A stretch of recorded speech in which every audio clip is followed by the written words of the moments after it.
વિદ્યાર્થી મિત્રો, એવીપી એજ્યુકેશનની અંદર તમારું સ્વાગત છે. આજે આપણે ધોરણ 5માં ગણિત વિષયની એકમ કસોટીની પ્રશ્ન બેંક તારીખ 21/9/2024 નું સોલ્યુશન જોઈશું.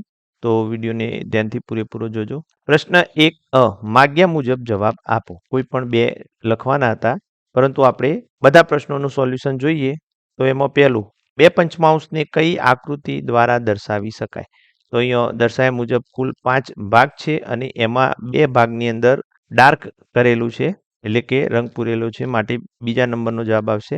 પછી બીજું, અહીં જે આપેલી આકૃતિ છે એમાં આચ્છાદિત ભાગ કયો અપૂર્ણાંક દર્શાવે છે? તો કુલ અહીં 4 ભાગ છે, 4 નાના ત્રિકોણ છે, એમાંથી 3 ત્રિકોણમાં રંગ પૂરેલો છે, માટે 3/4 કહેવાય. ત્રીજું, વર્તુળની અંદર અહીંયા કુલ 3 ભાગ આપેલા છે અને એક ભાગની અંદર રંગ પૂરેલો છે. તો અહીં આપેલી આકૃતિમાં આચ્છાદિત ભાગ કયો અપૂર્ણાંક દર્શાવે છે? તો અહીંયા એક ભાગમાં રંગ પૂરેલો છે, માટે 1/3 જવાબ આવશે.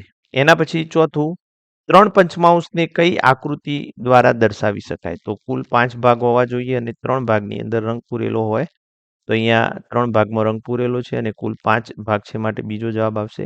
એના પછી પાંચમું, અહીં જે આપેલી આકૃતિ છે એમાં કેટલામાં ભાગમાં કાળો રંગ પૂરેલો છે? તો કુલ 5 ભાગ છે અને એમાંથી 2 ભાગમાં કાળો રંગ પૂરેલો છે, માટે અહીં બીજા નંબરનો વિકલ્પ આવશે. તો 2/5 જવાબ આવે. એના પછી છઠ્ઠું, 3/8ને કઈ આકૃતિ દ્વારા દર્શાવી શકાય? તો કુલ 8 ભાગ છે અને એમાંથી 3માં રંગ કરેલો છે. તો અહીં 3માં રંગ કરેલો છે, માટે પહેલો વિકલ્પ આવશે. એના પછી સાતમું, આપેલી આકૃતિમાં આચ્છાદિત ભાગ કયો અપૂર્ણાંક દર્શાવે છે? તો અહીં જવાબ આવશે 2/4. કુલ 4 ભાગ છે અને 2માં રંગ કરેલો છે. એના પછી આઠમું, આપેલી આકૃતિમાં આચ્છાદિત ભાગ કયો અપૂર્ણાંક દર્શાવે છે? તો કુલ 6 ભાગ છે અને 5માં રંગ કરેલો છે, માટે 5/6 જવાબ આવશે. ત્રીજો, નવમું, 3/16 3/16 ને આકૃતિ દ્વારા દર્શાવી શકાય કઈ? તો અહીંયા જવાબ આવશે ત્રીજો. અહીંયા 3 ભાગમાં રંગ કરેલો છે અને કુલ 16 ભાગ છે. 10મું, અહીં આપેલી આકૃતિમાં આચ્છાદિત ભાગ કયો અપૂર્ણાંક દર્શાવે છે? તો અહીંયા જોઈશું 4/9 આવશે, કેમ કે કુલ ભાગ 9 છે અને 4 ભાગની અંદર રંગ કરેલો છે. એના પછી પ્રશ્ન 1બ, સૂચના મુજબ કરો. એમાં વિભાગ 1, તો અહીં આપણને સૂચના આપેલી છે કે નાના ખાનાનો એક વખત ઉપયોગ કર્યા પછી ફરી ઉપયોગ કરવો નહીં. બરોબર? તો એમાં પહેલું આપણને કહ્યું છે કે આકૃતિમાં 2/9 ભાગમાં ટપકા કરો. તો કુલ 9 ખાનામાંથી 2/9 ભાગમાં જો આપણે ટપકા કરીએ તો આ રીતે કરવાના છે. 1/9 ભાગમાં લીટીઓ દોરો. તો 9માંથી 1 ભાગની અંદર આપણે લીટીઓ દોરવાની છે અને 3/9 એટલે કે 9માંથી 3 ખાનામાં આપણે આચ્છાદિત ઘાટું કરવાનું છે. તો આપણે કરેલું છે. એ જ રીતે વિભાગ 2, એની અંદર આપણે જોઈશું તો 2/9 ભાગમાં ટપકો કરો. તો 2 ખાનાની અંદર ટપકા, 1/9 એટલે 1 ખાનાની અંદર લીટી અને 3 ખાનાની અંદર આચ્છાદિત ઘાટું કરો. એના પછી ત્રીજું, તો અહીંયા 1/6 એટલે 1 ખાનામાં ટપકો કરવાના છે, 2/6 એટલે 2 ખાનાની અંદર લીટીઓ દોરવાની છે અને 3 ખાનાની અંદર અહીંયા 3/6 એટલે 3 ખાનામાં આચ્છાદિત ઘાટું કરવાનું છે. એના પછી વિભાગ 4, આકૃતિમાં 1/15 ભાગમાં ટપકા કરો. તો 15માંથી 1 ભાગમાં ટપકા કરવાના છે. પછી 1/5 ભાગ અહીંયા આપણને કહેલો છે. 1/5 એટલે વિદ્યાર્થી મિત્રો, અહીંયા 1/5ને આપણે જો ઉપર નીચે 3 વડે ગુણીએ તો 3 એકા 3 અને છેદમાં 5 તરી 15, તો 3/15 થાય. એટલે કે 15માંથી 3 ભાગમાં આપણે લીટીઓ દોરવાની છે અને 1/3 એટલે ઉપર નીચે આપણે 5 વડે ગુણવા પડે. તો અહીંયા 5 એકા 5 અને 5 તરી 15, તો અહીંયા થશે 5/15. તો લીટીઓ 3 ખાનામાં કરવાની અને કલર આપણે 5 ખાનામાં કરવાનો. એ જ રીતે અહીંયા આપણને કહ્યું છે કે 1/16 ખાનામાં ટપકા કરો. 3/8, તો 3/8 એટલે ઉપર નીચે અહીંયા 2 વડે ગુણીએ તો આ અપૂર્ણાંક થશે 3 દુ 6 ભાગ્યા 8 દુ 16. તો 6 ખાનામાં લીટીઓ દોરવાની છે. 1/4 એટલે ઉપર નીચે 4 વડે ગુણીએ તો 4 એકા 4 અને છેદમાં 16. તો અહીંયા છેદમાં 16 થવા જોઈએ અને અહીંયા 15 થવા જોઈએ. તો 4 ખાનામાં આપણે કલર કરવાનો છે. એના પછી આગળ પ્રશ્ન 2 ખાલી જગ્યા પૂરો. તેમાં પહેલું 1/4 છે. તો અહીંયા છેદમાં 8 આપેલા છે, તો 4 છે, માટે ઉપર નીચે 2 વડે ગુણીશું તો અહીંયા અંશમાં 2 આવશે. બરોબર? અહીંયા ઉપર નીચે આપણે 2 વડે ગુણવા પડે. અહીંયા 2 વડે ગુણીશું તો અહીંયા 4 દુ 8 અને 2 એકા 2. એ જ રીતે અહીંયા 1/2 છે અને અહીંયા 5 છે અંશમાં, તો અહીંયા પણ ઉપર નીચે 5 વડે ગુણવા પડે, તો 5 એકા 5 અને 5 દુ 10, બરોબર, તો અહીંયા 10 આવશે. અને અહીંયા 2/5 બરાબર અહીંયા 4/10, તો છેદમાં 10 છે, અહીંયા 5 છે, તો અહીંયા 2 વડે ગુણીશું તો ઉપર પણ 2 વડે ગુણીશું તો 2 દુ 4 જવાબ આવે. અહીંયા 6/18, તો અહીંયા 1/3 છે, તો 3 એટલે 3 છંગ 18, તો અંશમાં પણ આપણે 6 વડે ગુણીશું, તો 6 એકા 6 અને 3 સંગ 18. અને અહીં 5 છે, છેદમાં પણ 10 છે, તો અહીંયા 2 વડે ગુણીશું તો અંશમાં પણ 2 વડે, 4 દુ 8 અને 5 દુ 10. અહીંયા છેદમાં 4 છે, અહીંયા છેદમાં આપણે લખવાના છે, અને અહીં 3 છે અને અહીંયા 6 છે, તો અંશમાં આપણે 2 વડે ગુણીએ તો છેદમાં પણ 2 વડે ગુણીએ, 3 દુ 6, 4 દુ 8. એના પછી અહીંયા છેદમાં 24 છે, અહીંયા 8 છે, તો 8 તારી 24, તો અંશમાં પણ આપણે 3 વડે, 3 તારી 9. અહીંયા અંશમાં 2 છે અને અહીંયા અંશમાં 1 છે, તો અહીંયા 2 વડે ગુણ્યા, 2 એકા 2, તો અહીંયા પણ 2 વડે ગુણીએ તો 8 દુ 16 થશે. અહીંયા અંશમાં 1 છે, અહીં 3 છે, તો 3 વડે ગુણીશું તો 3 એકા 3, તો અહીંયા 3 વડે ગુણીએ તો 6 તરી 18 જવાબ આવે. તો આ રીતે આપણે સોલ્યુશન કરીશું.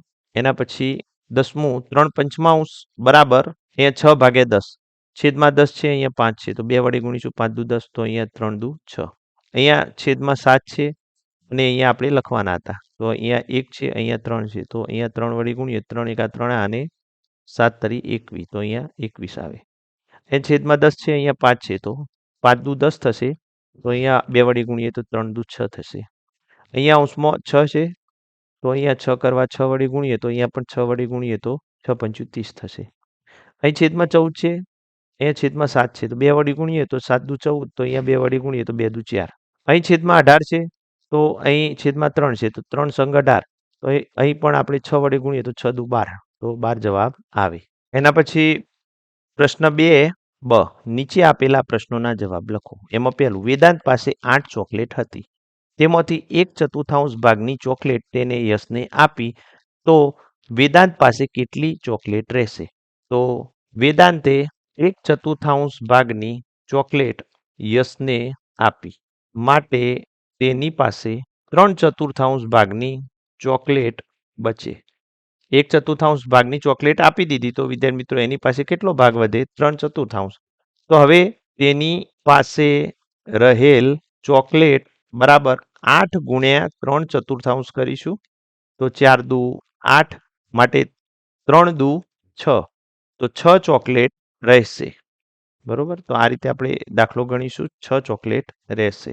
એના પછી બીજો દાખલો, મારી પાસે 15 પેન હતી, તેમાંથી 3/5 ભાગની પેન મેં મારા મિત્રને આપી, તો મારી પાસે કેટલી પેન બાકી રહેશે?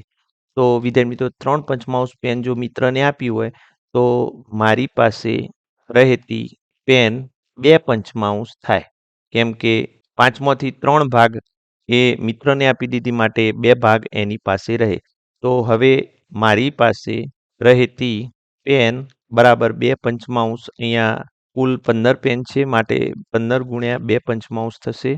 તો મારી પાસે કેટલી પેન બાકી રહેશે? તો 15 ગુણ્યા 2/5, 5 તરી 15, 3 દુ 6 પેન બાકી રહે, બરોબર. એના પછી ત્રીજો દાખલો, સૌરવ આખા દિવસના 1/6 ભાગમાં અભ્યાસ કરે છે, તો સૌરવ કેટલા કલાક અભ્યાસ કર્યો કહેવાય? તો વિદ્યાર્થી મિત્રો આખા દિવસના કુલ 24 કલાક હોય, આખા દિવસના કુલ 24 કલાક હોય. હવે 24 કલાકમાંથી તે 1/6 ભાગ અભ્યાસ કરે છે, માટે તેણે કરેલો અભ્યાસ બરાબર 24 ગુણ્યા 1/6, તો અહીંયા 6 ચોક 24, માટે 4 કલાક અભ્યાસ કર્યો હોય, બરોબર. એના પછી ચોથો દાખલો, રવિ પાસે 20 લખોટી હતી, તેમાંથી 2/5 લખોટી રવિ તેમના ભાઈને આપી, તો રવિ પાસે કેટલી લખોટી બાકી રહેશે? તો વિદ્યાર્થી મિત્રો અહીંયા અગાઉ જે દાખલા ગણ્યા એ મુજબ અહીંયા રવિ પાસે બાકી રહેતી લખોટી આપણે શોધવાની છે, તો તેને 2/5 ભાગની લખોટી એના ભાઈને આપી, તો તેની પાસે રહેતી બાકી લખોટી 3/5 થાય. તો રવિ પાસે બાકી રહેતી લખોટી 3/5 થાય, માટે રવિ પાસે બાકી રહેતી લખોટી બરાબર 20 ગુણ્યા 3/5, તો 5 ચોક 20, 4 તરી 12 લખોટી બાકી રહે. અહીંયા રવિ પાસે બાકી રહેતી લખોટીનો અહીંયા ભાગ કહેવાય, ભાગ 3/5 થાય, બરોબર? અને અહીંયા આ 12 લખોટી કહેવાય. એના પછી 5મો દાખલો 1 લીટર પેટ્રોલની કિંમત ₹96 હોય તો 1.1 લીટર પેટ્રોલના કેટલા રૂપિયા ચૂકવવા પડે? તો અહીં વિદ્યાર્થી મિત્રો 1 લીટર પેટ્રોલનો ભાવ 96 છે અને અહીંયા 1.1 લીટર પેટ્રોલનો આપણે ભાવ શોધવાનો છે. તો સૌથી પહેલા આપણે અહીં જે આપેલા છે મિશ્ર અપૂર્ણાંક એને સાદા અપૂર્ણાંકમાં ફેરવી દઈએ તો 1.1 બરાબર 2 એકા 2, 2 ને 1 3 કહેવાય. બરોબર? તો હવે 1 લીટર પેટ્રોલનો ભાવ બરાબર ₹96 માટે 3/2 લીટર પેટ્રોલનો ભાવ બરાબર 3/2 ગુણ્યા 96. હવે 48 દુ 96 થશે વિદ્યાર્થી મિત્રો. માટે હવે 48 ગુણ્યા 3 કરીશું તો 144 મળે. તો આમ 3/2 લીટર પેટ્રોલનો ભાવ 144 રૂપિયા થાય એટલે કે 1.1 લીટર પેટ્રોલનો ભાવ. એના પછી પ્રશ્ન 3 નીચે આપેલ ચિત્ર પર એવી તૂટક રેખા દોરો કે જેથી તૂટક રેખા પર દર્પણ મૂકવાથી પૂરું ચિત્ર બને.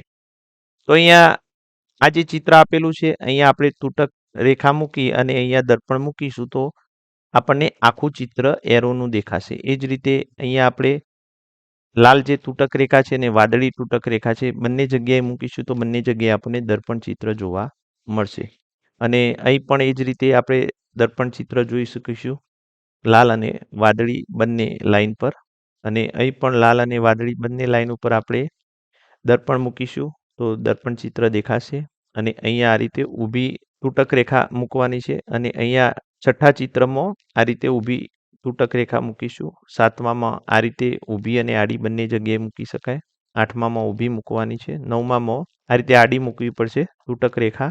અને 10મામાં અહીં આપણે ઊભી મૂકીએ તો પણ ચાલે અને આડી મૂકીએ તો પણ ચાલે. અને અહીંયા આ જગ્યાએ મૂકીએ તો પણ ચાલે અને ક્રોસમાં મૂકીએ તો પણ ચાલે.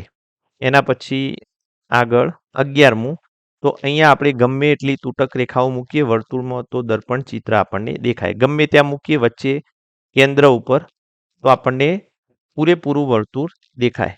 એના પછી 12મી આકૃતિ તો ડીમાં આપણે વચ્ચે આ રીતે તૂટક રેખા મૂકીશું તો આપણને દર્પણ ચિત્ર દેખાશે. 13મું યુ પર આ રીતે આપણે ઊભી તૂટક રેખા મૂકવાની છે. ઈમાં આ રીતે વચ્ચે આડી મૂકવાની છે અને અહીંયા આ રીતે ક્રોસમાં મૂકવાની છે. હવે પ્રશ્ન 3બ નીચે આપેલ ચિત્રમાં દોરેલી તૂટક રેખા પર દર્પણ મૂકવાથી પૂરું ચિત્ર બનશે કે નહીં જણાવો. તો અહીંયા તૂટક રેખા ઉપર જો દર્પણ મૂકીશું તો આ ભાગ નીચેનો દબાઈ જશે. ક્યાં તો અહીં મૂકીશું તો આ ફૂલડા દબાઈ જશે એટલે કે એના પાન દબાઈ જશે. તો અહીંયા પૂરું ચિત્ર બનશે નહીં. એ જ રીતે બીજામાં પણ પૂરું ચિત્ર બનશે નહીં અને ત્રીજામાં અહીંયા દર્પણ ચિત્ર બને છે એટલે કે પૂરું ચિત્ર બનશે. ચોથામાં પણ પૂરું ચિત્ર બનશે. 5મામાં પૂરું ચિત્ર બનશે નહીં. 6ઠ્ઠામાં પણ પૂરું ચિત્ર નહીં બને. 7મામાં પણ પૂરું ચિત્ર નહીં બને. 8મામાં પણ પૂરું ચિત્ર બનશે નહીં અને 9મામાં પણ આ રીતે દર્પણ મૂકવાથી પૂરું ચિત્ર બનશે નહીં. 10મામાં દર્પણ મૂકવાથી પૂરું ચિત્ર બનશે. હવે અહીં પ્રશ્ન 4 માગ્યા મુજબ જવાબ આપો. તો અહીં જોડકું જોડવાનું છે. વિભાગ 1માં તો એમને 1/2 ફેરવતો તો શું જવાબ મળશે આપણને? એમને જો આપણે 1/2 ફેરવીશું તો અહીંયા બી જવાબ મળશે એટલે કે એમ ઉલટાઈ જશે. એના પછી બીજું આ જે ધજાઓ 3 આ રીતે ગોઠવાયેલી છે એને 1/3 ફેરવતા શું જવાબ મળશે? તો ડી જવાબ મળશે. અહીં આપેલો છે. એ જ રીતે ત્રીજું એમને 1/4 ફેરવીશું તો શું જવાબ મળશે? તો એ. તો અહીંયા જે એમ છે એ જવાબ આવશે. એના પછી ચોથું અહીં આ આકૃતિને 1/6 ફેરવતો કયો જવાબ મળશે? તો સી જવાબ મળશે. પછી વિભાગ 2 તો અહીંયા પહેલું 1/6 ફેરવીશું તો અહીંયા સી જવાબ આવશે. એના પછી બીજું 1/2 ફેરવીશું આ આકૃતિને તો એ જવાબ આવશે. આખે આખું ઊંધી થઈ જશે. એના પછી ત્રીજી આકૃતિમાં એને 1/4 ફેરવીશું તો જવાબ અહીં ડી આવશે 1/4 ભાગ. અને 1/2 ફેરવીશું તો એ આકૃતિની આખી ઊંધી થઈ જશે. પછી વિભાગ 3 તો એમાં પહેલું અહીં એરો ઊંધો આપેલો છે એને 1/4 ફેરવીશું તો અહીં બી જવાબ આવશે 1/4 એટલે આ રીતે અહીં એરો આપેલો હોય તો આમ મોઢું થઈ જશે. બરોબર. એના પછી બીજું પીને 1/6 ફેરવતો તો જવાબ આવશે એ. પીને આપણે 1/6 ફેરવીશું તો એ જવાબ આવશે. ત્રીજું અહીંયા એરોને 1/2 ફેરવીશું તો જવાબ આવશે ડી. સીધો એરો ઊભો થઈ જશે. ચોથું પી ને 1/3 ફેરવતો જવાબ આવશે સી. આ રીતે પંખાના 3 પોખિયા હોય એ રીતે ગોઠવાય. એના પછી વિભાગ 4 એમાં જેને 1/2 ફેરવતો બી જવાબ આવશે અને જેને 1/6 ફેરવતો ડી જવાબ આવશે અને જેને 1/4 ફેરવતો એ જવાબ આવશે, જેને 1/3 ફેરવતો સી જવાબ આવે. બરોબર. એના પછી વિભાગ 5 તો અહીંયા જે એરો આપેલો છે આ રીતે એને 1/4 ફેરવીએ તો બી જવાબ મળે અને એને 1/2 ફેરવીએ તો સી જવાબ મળશે. 1/6 ફેરવીશું તો ડી જવાબ મળશે અને 1/3 ફેરવીશું તો એ જવાબ મળશે. એના પછી પ્રશ્ન 4 બ સાચો વિકલ્પ પસંદ કરો. તો અહીંયા જે ષષ્ટકોણ આપેલું છે તો એને 1/4 ફેરવતા કઈ આકૃતિ મળશે? તો બીજા નંબરની આકૃતિ મળશે. એના પછી બીજો વિકલ્પ તો ત્રિકોણને અહીં 1/2 ફેરવતા કઈ આકૃતિ મળશે? તો ત્રીજો વિકલ્પ અહીંયા આપણે પસંદ કરવાનો છે. આકૃતિ ઊંધી થઈ જશે. પછી ત્રીજો વિકલ્પ તો અહીં આ જે આકૃતિ આપેલી છે એને 1/4 ફેરવતો કઈ આકૃતિ મળશે? તો આ પહેલી આકૃતિ મળશે 1/4 ફેરવતો. જો એને ઘડિયાળની દિશામાં ફેરવીએ તો ઘડિયાળની ઊંધી દિશામાં ફેરવીએ તો ત્રીજી પણ મળે. એના પછી ચોથું એને 1/6 ફેરવતો કઈ આકૃતિ મળશે? તો અહીંયા પહેલો જવાબ આવશે. એના પછી પાંચમું એસ ને 1/3 ફેરવતો કઈ આકૃતિ મળશે? તો અહીંયા બીજા નંબરની આકૃતિ મળશે. એના પછી પ્રશ્ન 5 માગ્યા મુજબ જવાબ આપો. તો પાંચમો પ્રશ્ન આપણે જોઈએ. વિભાગ 1 અહીંયા આકાર અને મૂળાક્ષર આપેલા છે અને એને 1/2 ફેરવ્યા પછી મળતી આકૃતિ અહીંયા આપણને દોરીને આપેલી છે. તો અહીં જોઈ લેવું. એના પછી વિભાગ 2 એમાં આકાર અને મૂળાક્ષર આપેલા છે અને એમાં 1/4 ફેરવ્યા પછી મળતી આકૃતિઓ અહીંયા દોરેલી છે. તમે જોઈ શકો છો. એના પછી વિભાગ 3 આકાર અને મૂળાક્ષર અને એમાં પણ 1/3 ફેરવ્યા પછી મળતી આકૃતિ અહીંયા દોરેલી છે. હવે આપણે આગળ જોઈએ તો વિભાગ 4. વિભાગ 4માં આકાર મૂળાક્ષર અને એમાં પણ 1/6 ફેરવ્યા પછી મળતી આકૃતિઓ અહીંયા દોરેલી છે. વિભાગ 5માં આકાર અને મૂળાક્ષર અને એમાં પણ 1/2 ફેરવ્યા પછી મળતી આકૃતિ અહીંયા દોરેલી છે.